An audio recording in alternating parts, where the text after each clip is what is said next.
Hello everyone, and welcome back to another episode of the post-match review. In today's episode, we're going to be reviewing the game between Arsenal and Stoke City. The match, obviously, as we all know, ended 2-0 to Arsenal. And I'll be honest, going into the game, I didn't really expect Stoke to get anything. We go to Arsenal every season, we never get anything, nobody expects us to get anything. I don't even think the fans themselves expect us to get anything. So going into this game, obviously I'm going to be a bit pessimistic, but this year for some reason I had a bit of hope as well, that maybe we could go there and nick something, but obviously that was not to be the case. But there was that one little part of me that thought, yeah, we've been playing quite well the last couple of years under Mark Hughes. Maybe we can go to places like Arsenal, Manchester United and Chelsea and start to challenge to get some actual points there. But obviously, as we found out in the game, it wasn't to be. And we'll start with the main overall performance of Stoke. I feel that I don't really feel we were ever in the game, to be honest. We were sort of... well, firstly, I'll start with the defending, because that's the main point that I've got for this review, is that the defending from us was actually shocking. If it wasn't for Jack Butland, it was going to be at least double figures, because the defence, I don't know why, was just shocking. You can obviously see that we're missing Shawcross. He's obviously the main man for us, really, in that defensive line, and we're missing him massively. I feel that with the operation that he's just had, he could have had that done earlier in the summer, or maybe missed a bit of the end of last season if it was still... if it had started around then, why couldn't he have had the operation then? And then he might have been fit for the next couple of months, maybe November time, instead of in the new year, where we're going to have to wait for him to come back around January time. And by then, we could be in a lot worse situation than we are now. And I think not buying a central defender in the transfer window was a big mistake. I feel that... especially someone like Van Dijk, who moved to Southampton, he could have been perfect for us. But the defence overall in the game wasn't very good. We'll move into midfield. Now, one player I want to highlight in this game was Glenn Whelan. Well, I'll highlight the two defensive midfielders, Glenn Whelan and Marco van Ginkel. I'll move on to Van Ginkel in a second, but Glenn Whelan, I don't know what it was in this game. He just seemed to be out of it. I don't know what it was. He wasn't his usual self. He wasn't battling. His set pieces were atrocious. I can't remember. I think he took a corner or a free kick that just went along the floor. So his set pieces, I don't understand what it was, but he just didn't seem to be in the game at all, when normally he's sort of that leadership figure when Shawcross isn't around.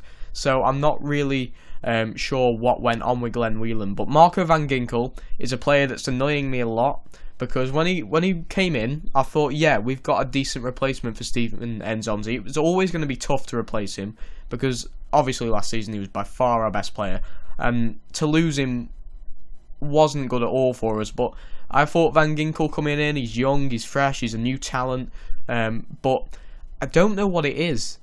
He just doesn't seem up to it. Maybe that's because the amount of Premier League experience he's got is like very little, and maybe we shouldn't be starting him as much. But if we rated him that highly to bring him in on loan, he should be performing a lot better than what he is doing at the moment. I mean, we've got to give him time, but he's nowhere near the replacement for Steven Nzonzi that we thought he was going to be. And I feel, again, in the transfer window, we missed the trick not signing Mile Jedinak, because he would have been a perfect replacement for Nzonzi in that central midfield position.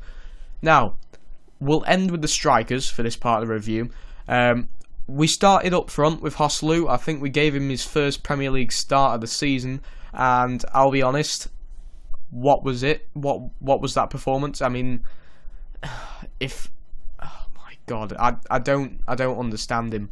I saw him play away at Spurs, and he looks like a great impact player, because he brings a bit of pace and a bit of power. But he started against Arsenal. I don't really think he knew where he was. We're starting with Diouf again on the wings, which I feel Diouf should play down the middle, especially when Bojan comes back, which is another plus going into the next game next week against Leicester. Bojan might be starting, So hopefully we'll be able to push Shaqiri out to the wing, because he played in the hole, which I don't really think suits him there. He needs to use his pace a lot more, and on the wing I think he can cut in a lot more, and I think he'd be a lot more dangerous on the wing. But playing Hostelou up top, I'm still not sure. Personally, I would have started with Crouch if we were going to play Juve on the wing like we did, because Crouch would always cause teams like Arsenal problems in the air. And every time he plays against Arsenal or a big team, or just somewhat like a team who don't like physicality, Crouch works in that way, and it's just perfect. So I feel that Crouch would have been a better option up front for Stoke in the game. Now, I'm going to move on to my player of the match.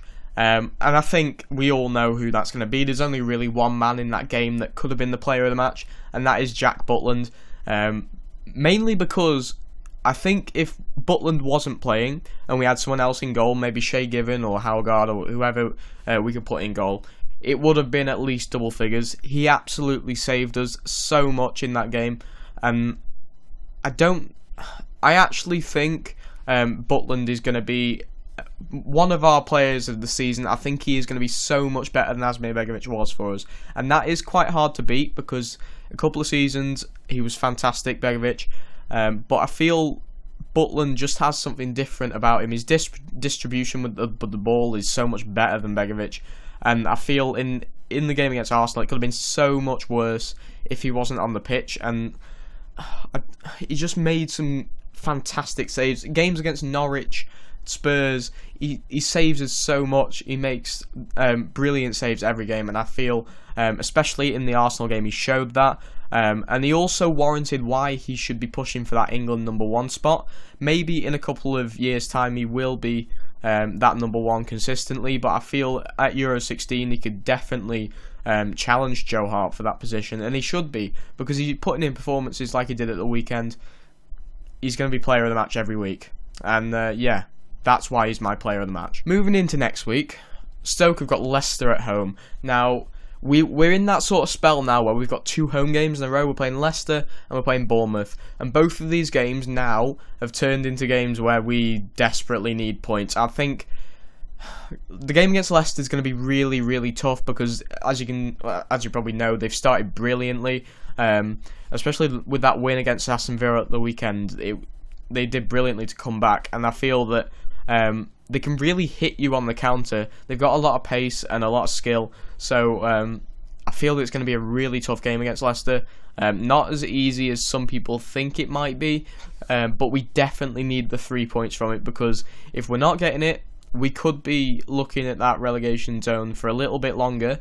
Hopefully not for the rest of the season. I don't think it will, but we just need to click. We need players like Shaqiri to click, Bojan to come back and start playing like he did around January time last year before he got injured, and then maybe we can start pushing up the table a bit and getting where we should be.